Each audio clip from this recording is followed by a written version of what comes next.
বুধবার সকাল থেকে ফের শুরু হয়ে গেল হেলে পড়া ফ্ল্যাট বাড়ি ভাঙার কাজ। মঙ্গলবার রাতে ওই ফ্ল্যাট বাড়ির একাংশ ভেঙে ফেলার কাজ শুরু হয়েছিল।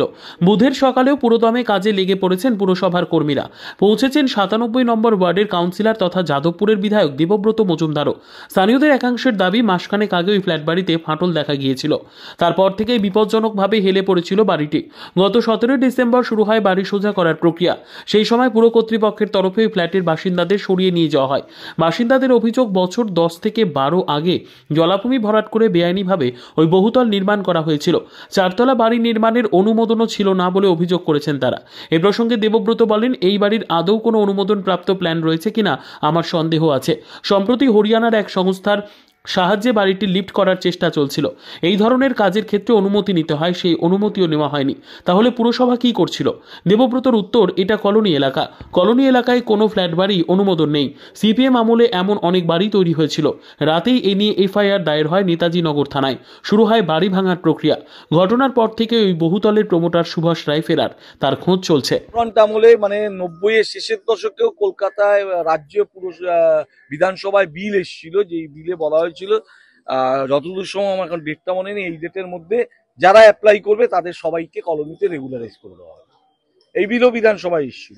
আচ্ছা, আমি ধরলাম যে এই বিল্ডিংটা হলো, কিন্তু যখন একটা বাইরের সংস্থা এসে কাজ করছে, পুরসভার তো ইঞ্জিনিয়াররা বিভিন্ন জায়গায় দেখে। এটাই আমাদের সবচেয়ে বড়। এই যে আমি কালকে থেকেই কাগজটা আমি জোগাড় করেছি, যে অদ্ভুত, আমি পুরসভার ইসেকেও বলেছি, আমাদের ডিজিকেও আমি বলেছি, নাগরা বিল্ডিং কনস্ট্রাকশন প্রাইভেট লিমিটেড বলে যমুনানগরের একটা কোম্পানি, যে এই কাজটা করছে, এবং এই কাজটা যে করছে, এই কাজটা করার জন্য কোনো অনুমতি পুরসভার থেকে তারা নেয়নি, এবং যেই জগগুলি দিয়ে এটাকে তোলার চেষ্টা করা হয়েছে, আমি টেকনিক্যাল পার্সন নয়, কিন্তু আপাত দৃষ্টিতে মনে হচ্ছে একেবারেই ইনএফিশিয়েন্ট এবং কোনো টেকনিক্যাল এক্সপার্টাইজ ছাড়া এই কাজ হচ্ছে। কিন্তু আমি বলছি, এই কাজটা যখন হচ্ছে তখন কাউন্সিলর বলছেন যে তাকে বলেছিল, এবং তাকে এটাও বলা হয়েছিল যে তারা পাশে চলে যাচ্ছেন, পাশে গিয়ে থাকছেন।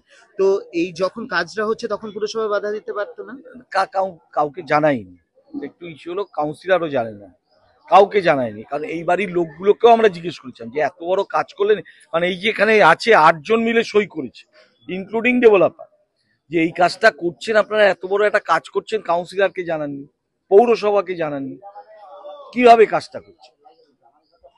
এর কোনো জবাব এরাও দিতে পারছে না। এরা বলছে আমাদেরকে বারে বারে ইনসিস্ট করেছে ডেভেলপারের 2টো ফ্ল্যাট আছে এখানে। তাহলে কোনো উপায়, মানে এই ধরনের বিষয়ের সমাধান, যে স্যাংশন প্ল্যান থাকে না কিন্তু সেটার কনস্ট্রাকশন ঠিক আছে কিনা, সয়েল টেস্ট হয়েছে কিনা, অন্তত বিপজ্জনক যে নয়, সেটার জন্য পুরসভার কোনো ভাবনা চিন্তা নেই? অবশ্যই আছে। এবং এই বাড়িগুলো 12-14 বছর ধরে হচ্ছে। পুরসভা,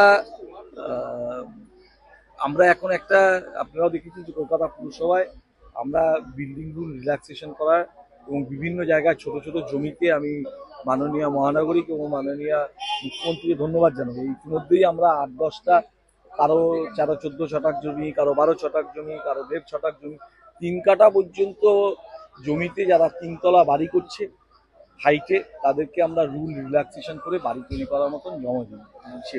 বিল্ডিং একটা কমিটিও হয়েছে, আমি সেই কমিটির অন্যতম কলকাতা পুরসভার মেম্বার, আপনারা জানেন।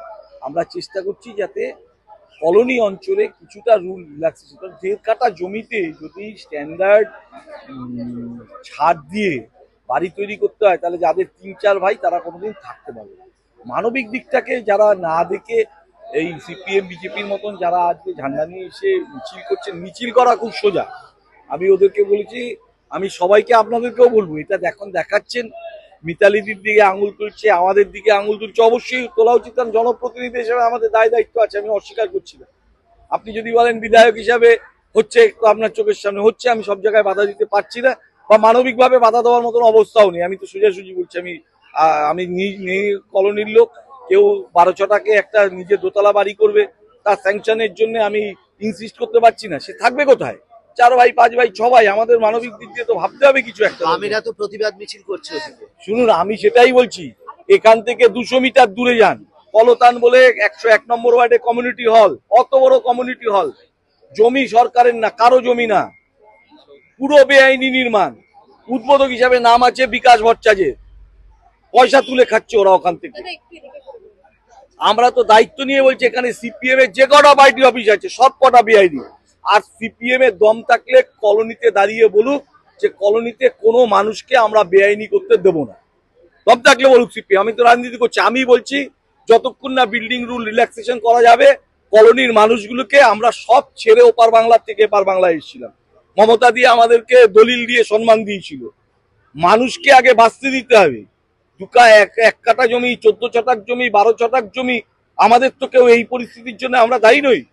আমরা স্বাধীনতার বলি, ওপার বাংলায় সবাই প্রতিষ্ঠিত ছিল, আমরা দেশ ছেড়ে আসতে বাধ্য হয়েছিলাম স্বাধীনতার জন্য।